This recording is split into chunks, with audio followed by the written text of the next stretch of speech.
Acropolis মল, পুজোর বাজার শুরু হয়ে গেছে। রাস্তার চারিদিকে দেখছেন বাঁশ লাগানো হয়ে গেছে, এগুলো সব পুজোর জন্য অ্যাকচুয়ালি। এখানে সব প্যান্ডেল, লাইট, তারপর যত সব অ্যাড প্রমোশনগুলো হয় সেই ব্যানারগুলো লাগাবে।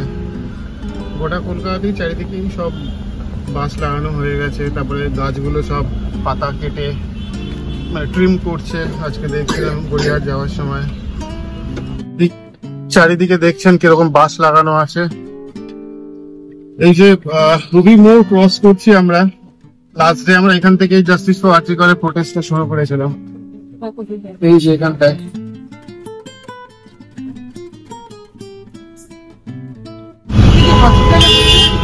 ইএম বাইপাসের সামনে ট্রাফিকে আজকে প্রচন্ড ট্রাফিক আজকে। জানি না কতক্ষণে পৌঁছাবো, এত ট্রাফিক থাকলে তো 1 ঘন্টা লেগে যাবে প্রায় পৌঁছাতে। ট্রেন ততক্ষণে চলে আসবে। দেখতেই পাচ্ছেন কি ট্রাফিক সামনে রাস্তায়।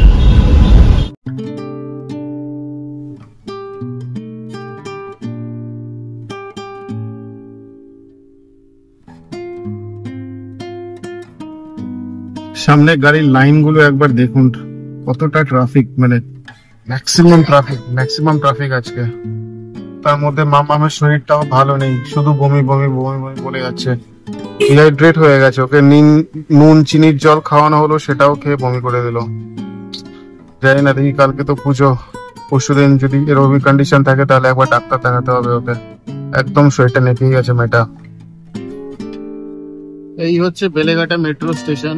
লাইট ফাইট জ্বালানো আছে, এমন ভাবে লাইট জ্বালানো অ্যাজ ইফ 5 মিনিট পরই হয়তো মেট্রো যায়, কিন্তু এটা চালু হয়নি। আর জানিও না আদৌ কবে চালু হবে। অ্যাটলিস্ট কয়েক বছর আগে তো হবে না, কারণ অনেক জায়গা আছে এখনো রেল লাইনের পিলার অব্দি, মেট্রোর পিলার অব্দি তৈরি করে মানে স্টার্ট করা হয়নি। অনেক জায়গায় কাজ বাকি আছে এখনো। সো অ্যাটলিস্ট আগামী 7-8 বছর আগে তো মনে হয় না হবে। আর এই দেখুন ট্রাফিকের সিচুয়েশন।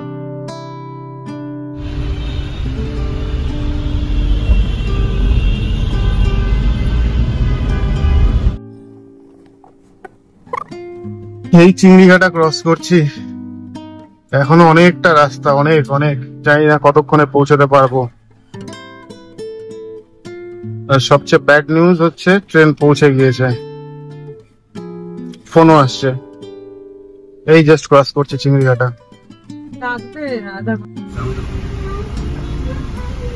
প্রতি 500 মিটার 600 মিটার পরই একটা 30-40 সেকেন্ডের একটা ট্রাফিক। রাস্তা এখন অনেক দূর, এখনো তো উল্টোডাঙা আসতে অনেক সময় লাগবে। ম্যাক্সিমাম ট্রাফিক আজকে, জানি না কিসের জন্য। কন্ডিশন দেখতে পাচ্ছেন, আরো আধ ঘন্টার মতন লাগবে খুব সম্ভবত। ফ্লাইওভারটা ধরবো না, ফ্লাইওভার নিচ দিয়ে চলে যাব। বলতে না বলতেই আবার ট্রাফিক। পেছনে একটা অ্যাম্বুলেন্স আটকে পড়ে আছে, শুনতেই পাচ্ছেন আওয়াজটা। এই ট্রাফিকের মধ্যে কিভাবে যে পাস করবে কে জানে। এতই ম্যাক্সিমাম গরম, তার মধ্যে এত ট্রাফিক। এই যে ফ্লাইওভারটা ধরলাম না, ফ্লাইওভারের নিচ দিয়ে বেরিয়ে যাবো। এই জায়গাটা একটু ট্রাফিক কম থাকবে, আবার উল্টো ডাঙায় আবার প্রচন্ড ট্রাফিক থাকবে। আর সব যদি ঠিকঠাক থাকে উইদিন 20 মিনিটস, 15 থেকে 20 মিনিটের মধ্যে স্টেশনে পৌঁছে যাব। সামনে থেকে বাঁদিকে টার্ন নিয়ে নেব।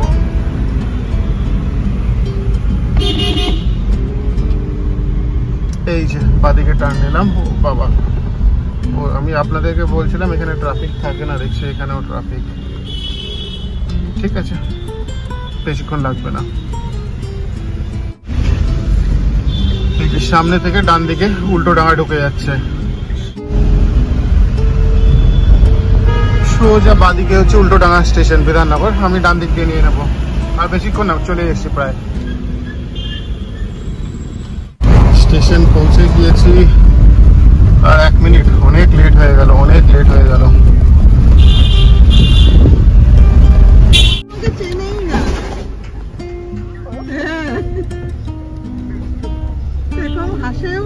এই যে মা চলে এসছে, মাকে নেওয়া হয়ে গেছে, এখন আমরা বাড়ি যাচ্ছি। এই যে এখানে হচ্ছে সব কারখানা, এখান থেকেই কলকাতার চারিদিকে সব যায়। এখানে যেটা 500 টাকা 600 টাকা, সেখানে সেটা গড়িয়াহাটে তার 3 গুণ দাম বেশি। আশেপাশে ডান দিক বাদিক সব জায়গায় রং করা হচ্ছে, মূর্তি বানানো হচ্ছে, বিশ্বকর্মা ঠাকুর বানানো হচ্ছে। সামনে এই সেই আরজিকার কলেজ, যেখানে নৃশংসভাবে হত্যা করা হয়েছিল মেয়েটিকে। এক্সপ্লেন আর করলাম না, কারণ সবার কাছে এটা জানা ব্যাপারটা কি। এই যে সেই আরজিকার কলেজ, যার জন্য গোটা রাজ্য এবং দেশ তোলপাড়, এই সেই কলেজ। এই যে হসপিটালের গেট, যেখানে বাইরে সিআইএসএফ গার্ড দেওয়া আছে, কোনো পুলিশ নেই, শুধু সিআইএসএফ। এই যে সিআইএসএফ। এই যে সেই ক্যাম্প হসপিটালের ভেতরে, উই ওয়ান্ট জাস্টিস। ক্যাম্পটা হসপিটালের ভেতরেই আছে এখনো।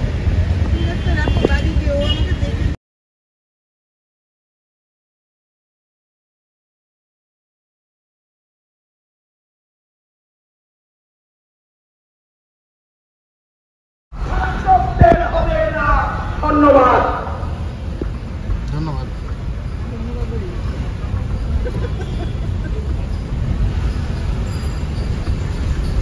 এটা ডিওয়াইএফআই এর প্রোটেস্ট মার্চ, জাস্টিস ফর জি করে। সামনে গণেশ পুজোর প্যান্ডেল খুব সুন্দর সাজিয়েছে। ওদিক দিয়ে যাই যাতে অ্যাটলিস্ট মূর্তিটা দেখা যায়। তারপরে মূর্তিটাও খুব সুন্দর করেছে।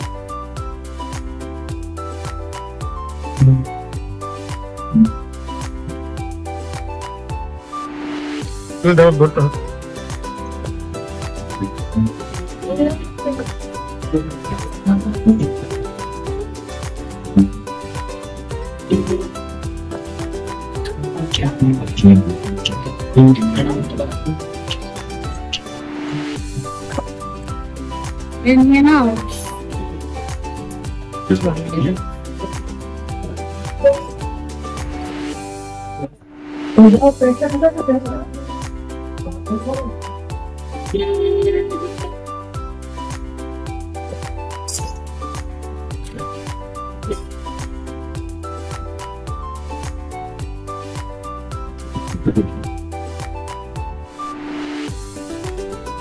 অনেক জায়গায় পুজো হচ্ছে। ঘড়িতে এখন বাজে প্রায় 1টা। গিয়েছিলাম চিতপুরে, তারপর ওখান থেকে ফিরতে ফিরতে কখন ফেরার কথা, বাট ফিরতে ফিরতে হয়ে গেল 1টা। আমার স্ট্রিটে কি হয়েছে, আমার গাড়ির পেছনে একটা ট্রাক ধাক্কা মেরে দিয়েছে। গাড়িটার তো আমার যাচ্ছে তাই অবস্থা, বাট থ্যাঙ্কফুলি কারোর কিছু ক্ষতি হয়নি। ওখান থেকে তারপর থানায় যাই কমপ্লেন করতে, ট্রাক ড্রাইভারের সাথে যায়, ট্রাক ড্রাইভারের সাথে একটা নেগোসিয়েশন হ্যানা ত্যানা করে ফিরতে ফিরতে এই 1টা হলো। মানে জাস্ট মানে থানায় যাওয়াটা আমার একটা জাস্ট ওয়েস্ট হলো, কিছুই না। মানে আমার মামামের জ্বর, আমার ছোট পুচকিটারও খ্যান খ্যান খ্যান খ্যান করে কান্নাকাটি করছে। মানে জাস্ট আজকের দিনটা পুরো মানে খারাপ বলতে গেলে কি বলে, খারাপের চেয়েও খারাপ। কার মুখ দেখে যে উঠেছে আজকে দিয়ে সারাদিনটা শুরু করতে ভগবান জানে। অনেক ঝামেলা হলো, কিছুই না, প্রচুর ড্যামেজ হয়েছে। এখন শনিবার সোমবার দিন দেবো গাড়ির ওয়্যার হাউসে, ইন্স্যুরেন্স ক্লেম করবো, জানি না সপ্তাহ 2 তো লেগে যাবে আমার গাড়ি পেতে পেতে। সবচেয়ে বড় কথা হচ্ছে বাইরে যে আমাকে কাজে অনেক যেতে হয়, সেটা একটা কথা। 2 নম্বর, মাম্মামকে স্কুলে নিয়ে যে এখন রিক্সা ঠিক করতে হবে সপ্তাহ 2 জন্য, জানি না কিভাবে ম্যানেজ করবো। আজকে যে অভিজ্ঞতাটা হলো, কোনো রকম ব্যাপারটা ভুলতে পারছি না। মানে যে যা টেরিফিক মোমেন্ট ছিল, মানে যেভাবে মানে পেছনটা আমার প্রায় একটা ট্রাকের ভেতরে ঢুকেই গিয়েছিল। ওখানে এটা আশেপাশে একটা মসজিদ ছিল আমার স্ট্রিটে ওখানেই। তো ওখানে অনেক মুসলিম, অনেক মানে কমিউনিটি ওখানে মুসলিম ছিল, তারা অনেক করে অনেক হেল্প করেছিল। ট্রাকটাকে দাঁড় করালো, কিছুতেই ট্রাকটাকে ছাড়লো না। তারপর গাড়ি বেরোচ্ছিল না, ইনফ্যাক্ট আমার মানে যেভাবে আটকে গিয়েছিল ট্রাকের সাথে, গাড়ি আমার কিছুতেই বেরোচ্ছিল না। মানে এমন মানে হরিফিক ইনসিডেন্ট। মানে সবচেয়ে ভালো কথা যে অ্যাটলিস্ট সবাই, কারোর কিছু ক্ষতি হয়নি। যা ক্ষতি হয়েছে, গাড়িটার প্রচুর ক্ষতি হয়েছে। তারপর ওরা অনেকজন মিলে মানে গাড়িটাকে টেনে বের করলো। এই গাড়ির ট্রাকের মানে সামনের যে ভেতর নিচটায় যে পেছন দিকটা আমার চাকাটা ঢুকে গিয়ে আটকে গিয়েছিল, লক হয়ে গিয়েছিল ইনফ্যাক্ট। তারা অনেক হেল্প করে কোনো রকম ভাবে জোর করে টেনে টেনে টেনে টেনে গাড়িটাকে বের করলো। মানে যা আজকে তারপরে তো ঝামেলা, ওখান থেকে পুলিশ এলো, পুলিশ এসে থানায় গেলাম, থানায় গিয়েও যে অভিজ্ঞতার যা এক্সপিরিয়েন্স হলো, মানে খুবই বাজে, খুবই বাজে। মানে আমার তো প্রচুর ড্যামেজ হয়েছে, আমি ক্লেম করতে পারতাম, বাট জানি না, মানে ক্লেম করতে পারতাম কিন্তু বেসিক্যালি মানে আর কারোর ভালো হলো না, ক্ষতি হলো। পুলিশের তো ভালো হয়েছে অফকোর্স, কারণ আমি একটা এনওসি দিয়ে দিয়েছি যে আমি ট্রাক ড্রাইভার, তাদের উপর কোনো কেস করতে চাই না। তো এটা অ্যাজ এ মানে পুলিশরা ট্রাম্প কার্ড হিসাবে ইউজ করবে, কারণ যেহেতু প্রথমে আমি একটা কমপ্লেন করেছি, তারপর এনওসি দিয়েছি, মানে হিসেব অনুযায়ী। আগে তো আমাকে কমপ্লেন করতে হবে, তারপর তো এনওসি দিতে হবে।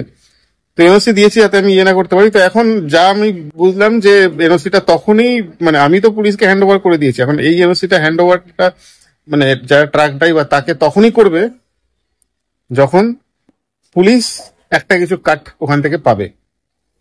এটা এটা তো মানে প্রচন্ড ক্লিয়ার। তো যাই হোক, এই ঝামেলা করতে করতে আমার বাড়ি ঢুকতে ঢুকতে একটা হয়ে গেল। আর আপনাদেরকে সবাইকে বলেইছি যে মামামের শরীর খারাপ, ডিহাইড্রেশন হয়ে গেছে, নুন জল খাইয়েছে, সেটাও বমি করে দিয়েছে, মানে এখনো গায়ে টেম্পারেচার। তার মধ্যে আরেকজন ককরোচ, ওর তো দুধ শেষ হয়ে গিয়েছে। কতক্ষণ আর দুধ থাকবে, কারণ আমাদের তো যাওয়ার কথা, ফিরে আসার কথা, এই একটা অব্দি তো ওখানে এতক্ষণ থাকার কথা ছিল না। তো যাই হোক, মানে যা হলো এটা এখন অব্দি মানে আমি ভুলতে পারছি না।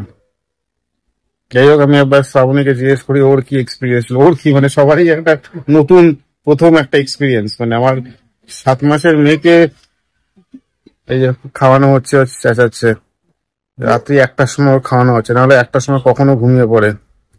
আর এটা এক্সপেক্ট করি 7 মাসের মেয়েকে আর 4.5 বছরের মেয়েকে আমি কোনদিন ঘন্টার পর ঘন্টা থানায় নিয়ে কাটাতে হবে। মানে কি বলবো, মানে আজকের দিনটাই প্রচন্ড খারাপ ছিল। যে দিকটা আমার মানে গাড়িটা ধাক্কা মেরেছে, এবং ইনফ্যাক্ট যেই সাইডটা মানে আমার ট্রাকের পেছন দিকটা ঢুকে গিয়েছিল, মানে গাড়ির পেছন দিকটা, সেই দিকেই আমার ইনলস মানে আমার শাশুড়ি এবং আমার বড় মেয়ে মাম্মাম বসেছিল। আর মাম্মামের একটা খুব বাজে অভ্যেস যে সবসময় মুখ মানে বের করে থাকে, মানে হাওয়ার জন্য সবসময় জানালা দিয়ে মুখ বের করে থাকে।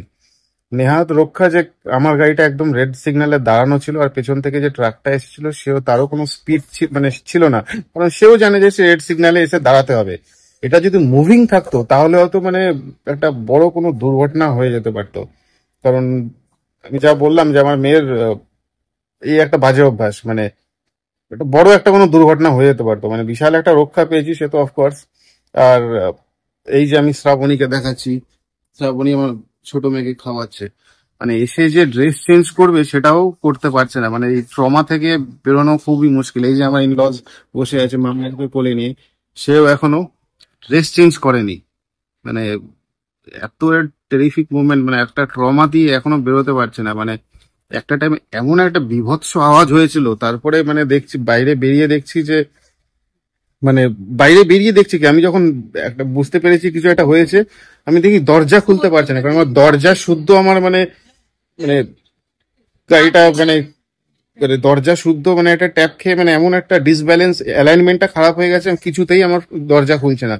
অনেক জোর করে ধাক্কা দিয়ে আমি দরজা খুলতে হলো। তারপরে যে আর মানে সবাই বলছিল যে বাচ্চাদেরকে বের করে নিয়ে আসতে, কারণ গাড়িটা যেহেতু একটা সাইড পুরোপুরি ট্রাকের নিচে ঢুকে আছে। তো সবাই বলছিল, হেল্প করছিল যে যাতে অ্যাটলিস্ট মানে মহিলা এবং বাচ্চারা যেন গাড়ি থেকে বেরিয়ে যায়। বেরোবে যে কিছুতেই দরজা খুলছে না, কারণ দরজা অ্যালাইনমেন্ট নষ্ট হয়ে গিয়েছে, মানে এমন ভাবে ধাক্কা লেগেছে, মানে কুচকে গিয়েছে প্রায় দরজাটা। অনেক টানাটানি ফোর্স করার পর তারপর দরজাটা খুলতে হয়েছে। আজকে যে পরিস্থিতির মধ্যে দিয়ে আমরা মানে যতজন গাড়িতে ছিলাম সবাই যে পরিস্থিতির মধ্যে, মানে এটা বলা খুব মানে অনেক দিন টাইম লাগবে এটা বলতে। দাঁড়ানো সিগনালে আমাদের গাড়ি যেখানে দাঁড়িয়ে আছে, বড় একটা 8 চাকার ট্রাক সে এসে পেছন দিক থেকে 7 সিটার গাড়ি আমাদের, সেখানে পেছন দিক দিয়ে এসে মেরে দিয়ে গাড়িটা এমন যে আমাদের গাড়িটা না এগোতে পারছে, ব্যাক ব্যাকে যাওয়ার তো কোনো প্রশ্নই আসে না, কারণ ট্রাকটা পুরো ঢুকিয়ে দিয়েছে গাড়ির একটা সাইডে। আরেকটা হচ্ছে আমরা এগোতেও পারছি না। ওখানে যে লোকাল কমিউনিটি ছিল, হয়েছে এক্স্যাক্টলি জায়গাটা হচ্ছে রাজাবাজার। আমরা কলকাতা স্টেশন থেকে আরজিকরের সামনে দিয়ে আসছিলাম এই শিয়ালদা হয়ে, ওটা হয়েছে রাজাবাজারে।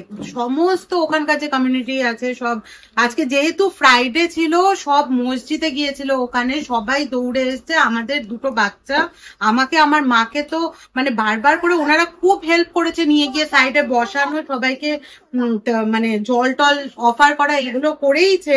শতদীপকে গাড়ি স্ট্যান্ড করে বলেছে যে ওরা ওখানে ট্রাকটাকে আটকে দেবে, ওরাই আটকে রাখতে চেয়েছিল, বলেছিল আমাদের হাতে ছেড়ে দিন, আর আপনাদের যা কম্পেনসেশন লাগে ওনাকে দিতেই হবে, ড্রাইভারকে দিতেই হবে। কিন্তু তখন কোথা থেকে আমি জানি না, ওখানে ট্রাফিক পুলিশ যেহেতু সিগন্যালেই হয়েছে, ট্রাফিক পুলিশ ছিল ওখানে, সে এলো। আসার পরে সে বলল যে জায়গাটা ভালো নয়। বেসিক্যালি আমি বাচ্চা দুটোকে আমার মায়ের কাছে দিয়ে আমি ওখানে ছিলাম, কারণ শতদীপ একা থাকলে পরে ওখানে জিনিসটাকে ও সামাল দিতে পারতো কি পারতো না। আমি যেহেতু একজন মেয়ে হিসেবে আমি গেছি যাতে জিনিসটা একটা প্রায়োরিটাইজ হয়, কারণ গাড়িটা যেভাবে মেরেছে, সব থেকে বড় ব্যাপার আমার মেয়ের মুখটা বাইরে ছিল, কোনোভাবে ও আজকে বেঁচে গেছে সেই জায়গাটায়। এবার ওখানে হয় পুলিশ এলো, পুলিশ এলে এসে বললো যে জায়গাটা ভালো না, আপনারা আমাদের উপর ছেড়ে দিন, থানায় চলুন, থানায় গিয়ে কেস করুন। ওনারা খুব মানে খুব করে আমাদেরকে কাইন্ড অফ প্রেশার ক্রিয়েট করে যাচ্ছিল কেস করার জন্য। কিন্তু আমরা কেসের মধ্যে যেতে চাইনি। কেস করলে ফায়দাটা হতো আলটিমেটলি পুলিশের।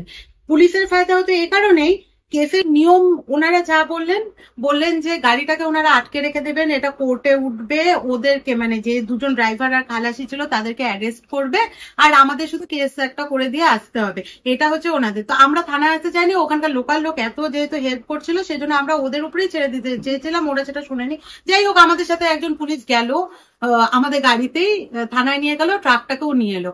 ওখানে যাওয়ার পরে যেরকম একটা মানে পরিস্থিতির আমরা সম্মুখীন হলাম, ওখানে 3 থেকে 3.5 ঘন্টা উইদাউট এনি রিজন, মানে পুলিশ চাইছে আমরা এনি হাউ কেস করি, আলটিমেটলি যাতে গাড়িটাকে ছাড়ানোর জন্য তারা মানে ওদের কাছ থেকে একটা লামসাম অ্যামাউন্ট দাবি করতে পারে, যারা যে ওনার সেই গাড়ি আর ড্রাইভার খালেসি যারা ছিল তাদের কাছ থেকে, আর আমরা যাতে কেসটা করে বেরিয়ে আছি, ওরা সেটা টেক কেয়ার করে নেবে। কিন্তু ক্ষতিটা হয়েছে আমাদের। সব থেকে বড় ব্যাপার, গাড়ির ক্ষতি ছেড়ে দিলাম, আজকে যদি মেয়েটার কোনো ক্ষতি হয়ে যেত সেটা রেসপন্সিবল আমাদেরকে। পুলিশ বলছে যে আপনারা তো ক্লেমেই পুরোটা পেয়ে যাবেন টাকা।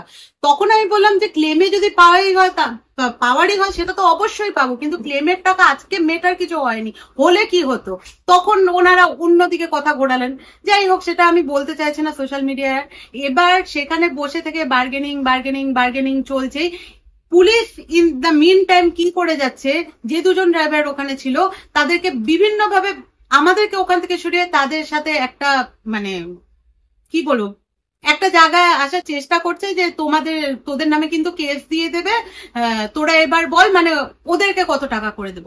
মানে এখন এই অভয়ার কাণ্ড যেটা চলে যাচ্ছে, সেই অভয়ার কাণ্ডের সময় চারপাশে এত প্রোটেস্ট হচ্ছে, এত কিছু হচ্ছে, পুলিশকে নিয়ে এত কথা হচ্ছে, আমাদের কলকাতা পুলিশের নামে তো মানে সারা পৃথিবী জুড়ে ছিছি করে যাচ্ছে, মানে সারা পৃথিবী জুড়ে এমন ভাবে জিনিসটা ভাইরাল হয়েছে, ছিছি করে যাচ্ছে। কিন্তু এর পরেও যদি এই মানে এই সার্ভিস লাইনে যারা আছে তারা যদি এরকম টাইপের বিহেভিয়ার আমাদের সাধারণ মানুষের সাথে করে, তাহলে পরে আমরা কাকে গিয়ে অ্যাপিল করব? কোনো কিছু হলে পরে আমাদের সেফটির জায়গাটা কোথায়? আপনারাই কালকে আপনারা দেখেছেনই যে কালকে থানার থেকে ফেরার পরে কিরকম সবাই এক্সস্টেড ছিলাম। তো কালকে তো যে ঘটনাটা, এই ভিডিওর সামনের পোর্শনটা দেখতে পারবেন, মানে কালকে একদম রিসেন্টলি ঘরে ঢোকার পরে ভিডিওটা করা হয়েছে।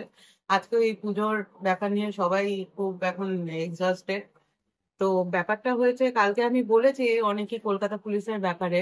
এখন সেটা সবাই তো আর খারাপ হয় না, হাতের 5টা আঙুল যেমন সমান হয় না তেমনি সব পুলিশরা খারাপ হয়, আমি সেটাও বলবো না। কিন্তু কালকে যেটা আমি অভিজ্ঞতা হয়েছে সেটাই আপনাদের সামনে বলেছি। এবার ব্যাপারটা হচ্ছে, কালকে আমরা এনওসি দিয়েছি, ফার্স্টে কেস ওনারা যখন বারবার বলেছিল কেস করা হয়েছিল, তারপরে ওনারা বারবার করে ওদের কাছ থেকেও কিছু একটা অ্যামাউন্ট মানে পাওয়ার আশায় ওদেরকেও কিছু বোঝাচ্ছিল, আমাদেরকেও একরকম বোঝাচ্ছিল। তারপরে এসে একজন পুলিশই বললেন যে আপনি তো ক্লেমে টাকাটা পেয়ে যাবেন, ওনারা যখন কম্পেনসেশন কিছু হলে পরেও দিতে চাইছে তো নিয়ে নিন।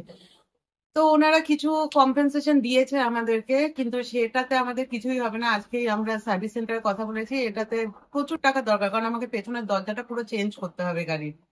এবার সেখান থেকে সেটা তো ক্লেমে হয়ে যাবে। এবার কম্পেনসেশনের জায়গাটা যখন এলো, তারপরে এনওসি দেওয়া হয়েছে।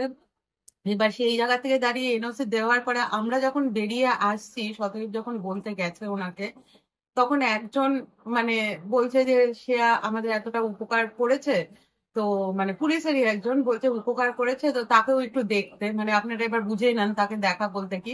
তো সে একটা অ্যামাউন্ট বলে। তো তারপরে যাই হোক, শতক বলেছে এই মুহূর্তে আমার পক্ষে একদমই সম্ভব না, আমার কাছে কোনো ক্যাশ বা আমি অনলাইন করতে পারবো না। অনলাইন তো উনি নেবেনই না, মানে অনলাইনের কথা শতক বলেছে করতে পারবো না আগে থেকে, তখন বলেছে আচ্ছা ঠিক আছে লাগবে না। ঠিক আছে, তো আমার কথা হচ্ছে এটাই, আমি সমস্ত পুলিশকে খারাপ বলছি সেটাও না। আমি কলকাতা পুলিশের কাছ থেকে এর আগেও হেল্প পেয়েছি, এমন না যে হেল্প পাইনি। গত বছর আমি প্রেগনেন্ট অবস্থা, আমার সেকেন্ড টাইম প্রেগনেন্সি অবস্থা, আমি খুব বাজে ভাবে পড়ে গিয়েছিলাম লেক মলের সামনে আমার মেয়ে, বড় মেয়েকে নিয়ে। তখন কিন্তু এই সিগনালে যারা ট্রাফিক পুলিশ ছিল আর কলকাতা পুলিশে আমাদের তুলে নিয়ে এসে বরফ দেওয়া, জল দেওয়া, সমস্ত কিছু করে তারা যথেষ্ট হেল্প করেছে, আমি তাদের কাছে কৃতজ্ঞ, তাদের কাছে কৃতজ্ঞ। কিন্তু কালকে থানায় যেটা হয়েছে, মানে যে এক্সপিরিয়েন্সটা হয়েছে সেজন্যই, মানে আপনি যদি, আপনারা যদি সামনের ভিডিওগুলো দেখেন তাহলে পরে বুঝতে পারবেন যে কতখানি একটা মানুষ সেই লেভেলে মানে উত্তেজিত হয়ে গেলে পরে ওই কথাগুলো বলতে পারে।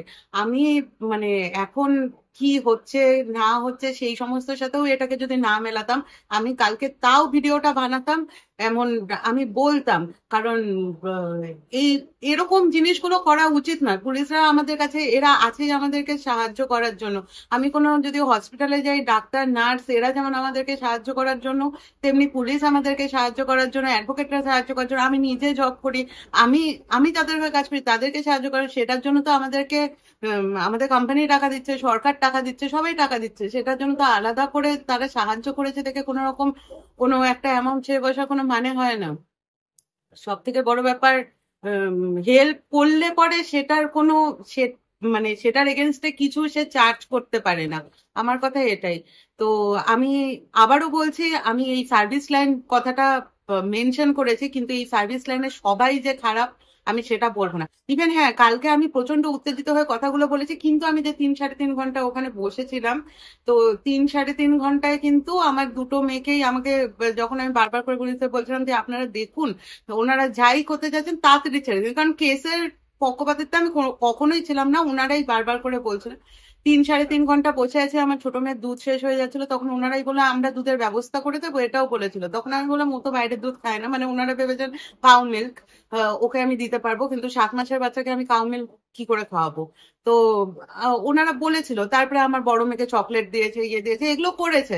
কিন্তু অবশ্যই এগুলো তারা মানবিকতার খাতিরে হয়তো একটা বাচ্চাকে ভালোবেসে করেছে, কিন্তু যেটা কথা, মানবিকতাটাই যদি থাকে তাহলে পরে আমাকে হেল্প করে সেটার একটা এগেনস্টে কিছু একটা চার্জ করা বা আমাকে একটু দেখুন, এই কথাটার কোনো কারণ হয় না। আরেকটা জিনিস আমি এখানে উল্লেখ করতে চাই, বিশ্বকর্মা পুজোতে আমরা যাই লেক মলে আমাদের গাড়ি ইয়েতে, লেক কালীবাড়িতে আমাদের গাড়ি পুজো দিতে।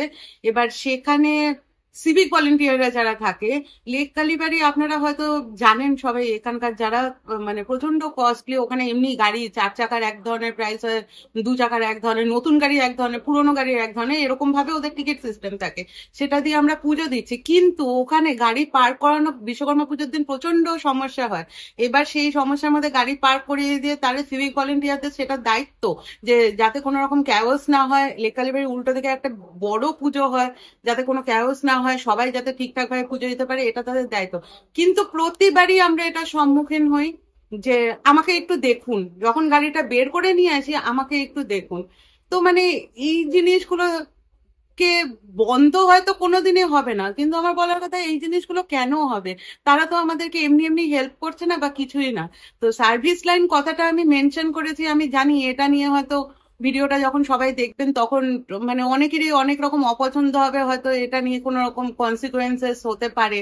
আমি সেজন্যই মেনশন করে দিচ্ছি, আমার ওটা মেনশন করা একদমই উচিত হয়নি, সবাই খারাপ হয় না। তেম কিন্তু কালকের অভিজ্ঞতা থেকে আমি প্রচন্ড উত্তেজিত ছিলাম সে টাইমে। একে তো বিকেল বেলায় বেরিয়েছি 6টার সময়, তারপরে রাত্রি 1টার সময় যখন বাড়ি ঢুকতে হয়েছে, তখন মানে এসে আর না বলে আমি পারলাম না। আরেকটা জিনিস, যে কমিউনিটিটার কথা বললাম ওখানে রাজা বাজারে, তারা মানে এতটাই হেল্প করেছে, মানে তাদের হেল্পের কথা আমি কোনোদিনও ভুলবো না, সত্যিকারের কথা।